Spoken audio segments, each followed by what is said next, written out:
ख्वाबों के शहर में दर्द सा क्यों छाया है, यहाँ आने वाला हर शख्स क्यों घबराया है। कोटा राजस्थान का एक बहुचर्चित शहर है।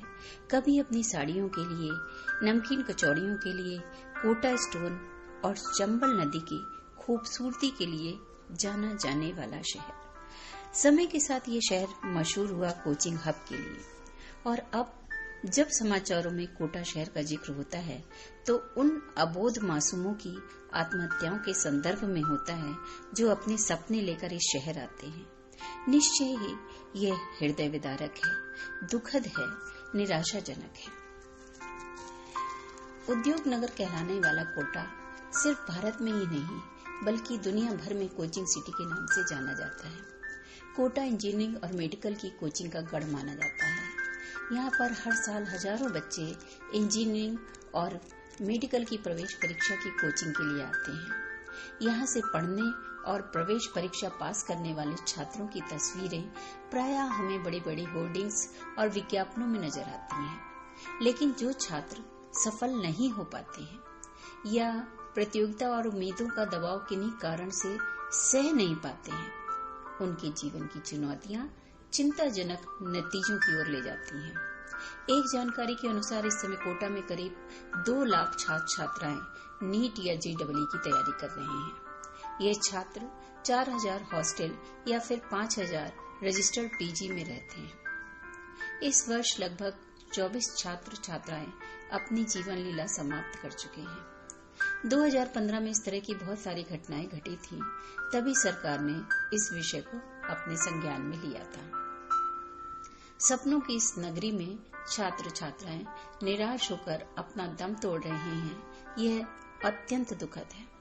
जब भी कोई स्टूडेंट सुसाइड करता है तो कई सवाल उठते हैं कि किस बात ने उसे सुसाइड जैसे आत्मघाती कदम उठाने के लिए उकसाया। स्टूडेंट के मन में चल क्या रहा था? क्या कोई उपाय था कि स्टूडेंट को सुसाइड से रोका जा सकता था? कोचिंग इंस्टीट्यूट आने वाले हर बच्चे का उद्देश्य केवल पढ़ाई करना होता है।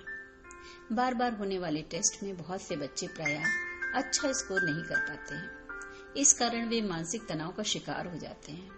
इसके अलावा उनका रिजल्ट सभी बच्चों के सामने सार्वजनिक कर दिया जाता है। यह भी बच्चों के तनाव का बहुत बड़ा कारण है। इससे सुसाइड टेंडेंसी बढ़ती है। यद्यपि सरकार इस क्षेत्र में बहुत सारे कानून बना रही है, जिसके परिणाम हमें समय के साथ देखने को मिलेंगे। कोचिंग में आने वाले अधिकांश बच्चों की उम्र 16 से 18 वर्ष होती है। इस उम्र में शरीर और सोच में बदलाव आता है। बच्चा इसे समझ नहीं पाता। कोटा में वह बिल्कुल अकेला रह जाता है। उसे समझाने और समझने वाला कोई नहीं रहता। इसकी वजह से कुछ बच्चे मानसिक तनाव भी ले लेते हैं। कभी कभी इसका कारण प्रेम प्रसंग आदि भी हो सकता है। कुछ बच्चे ड्रग्स वगैरह भी लेने लगते हैं। परिवार की ओर से बच्चों पर दबाव या फिर कोचिंग का दबाव भी हो सकता है। 16-17 साल का बच्चा अचानक परिवार से दूर होकर अकेला हो जाता है। उस पर पढ़ाई का भारी प्रेशर आ जाता है। परिवार से इमोशनली अटैच कुछ बच्चे इस दूरी को झेल नहीं पाते। इसका असर निश्चित रूप से उनकी पढ़ाई पर और फिर दिमाग पर पड़ता है। परिवार से दूर रहकर न अच्छा खाना मिलता है, न देखभाल मिलती है। कोचिंग आया हुआ बच्चा आर्थिक रूप से संपन्न हो, ये जरूरी नहीं है।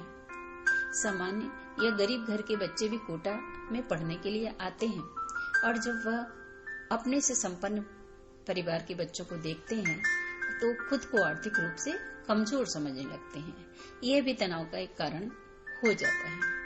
कोटा में कम उम्र के बच्चे ही कोचिंग करने आते हैं।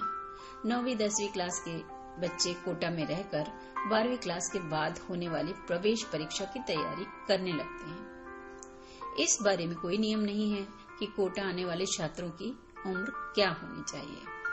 अब प्रश्न यह उठता है कि किस तरह इस आत्महत्या को रोका जाए।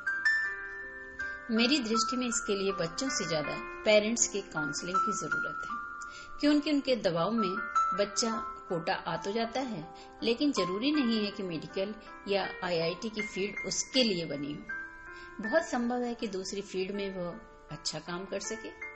यदि बच्चा मन के काम करेगा तो बेहतर नतीजे आएंगे। इसके लिए माँ बाप के सपोर्ट की बहुत जरूरत है। माता पिता से ज्यादा अपने बच्चों को कोई और समझ ही नहीं सकता।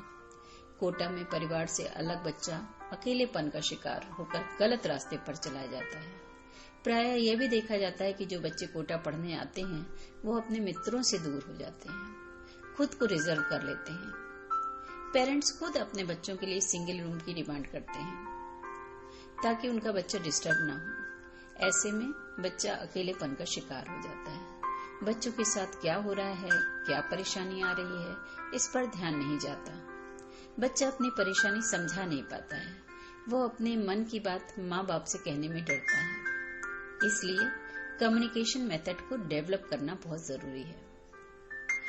अकेले रह रहे बच्चे के साथ किसी न किसी का इमोशनली कनेक्ट होना भी जरूरी है, जिससे वो अपने मन की बात शेयर कर सके। कभी बच्चे अगर बीमार होते हैं तो अक्सर पीजी में उन्हें डॉक्टर को दिखाने वाला भी कोई नहीं होता। बीमार बच्चा अकेले ही जूझता है। सबसे जरूरी है कि बच्चे को केयर मिले। अगर बच्चे को ये लगता है कि उसके होने या न होने से किसी को कोई फर्क नहीं पड़ता, परिवार उसकी परवाह नहीं करता है, या नंबर उसके यदि कम आए तो उसके पेरेंट्स उसके साथ अच्छा व्यवहार नहीं करेंगे, तो पेरेंट्स का ये कर्तव्य है कि बच्चों को समझाएं कि वो परिवार का प्रिय है, उसका परिवार उसके बिना अधूरा है। और कभी कोई असफलता यदि उसे मिलती भी है तो उसके लिए किसी प्रेशर में आने की जरूरत नहीं है, क्योंकि बच्चा है तो उसे कहीं ना कहीं सफलता मिल ही जाएगी। उसके दिमाग में सकारात्मक सोच डालें। कोटा शहर अपनी नकारात्मकता के लिए प्रसिद्ध नहीं है, बल्कि इसने देश को बहुत से डॉक्टर और इंजीनियर दिए हैं। इसलिए डरने या घबराने की जरूरत नहीं है। बस हर पेरेंट्स को अपने बच्चों की क्षमता को जानना जरूरी है। साथ ही यह भी जानना चाहिए कि उनका बच्चा इमोशनली और फिजिकली क्या इतना स्ट्रांग है कि वह एक नए शहर में अकेले दम पर रह सके। अपने बच्चे से समय समय पर बात करते रहें, उसे अकेलेपन का एहसास न होने दें। यद्यपि प्रशासन की ओर से बहुत प्रयास किया जा रहा है, पंखों में स्प्रिंग रॉड लगाई जा रही है, बालकनी में जाली लगाई जा रही है, लेकिन ये सब साधन मात्र है। बच्चों का दिल से और दिमाग से मजबूत होना बहुत जरूरी है। इसलिए जो बच्चे पढ़ाई में साधारण हैं, उनसे असाधारण की उम्मीद न करें। अपने बच्चों की क्षमता को समझें और उसके अनुसार ही उसकी दिशा या तो स्वयं तय करें या उसको स्वयं करने दें। बच्चा आपके जीवन का अमूल्य उपहार है। उसे असमय किसी घटना या दुर्घटना का शिकार न होने दें। उसे समझें, जानें और वक्त दें, ताकि वह परिपक्व मन से अपने को प्रमाणित कर सके और कोई गलत कदम ना उठाए, क्योंकि बच्चा आपकी और आप उसकी जिंदगी है। धन्यवाद।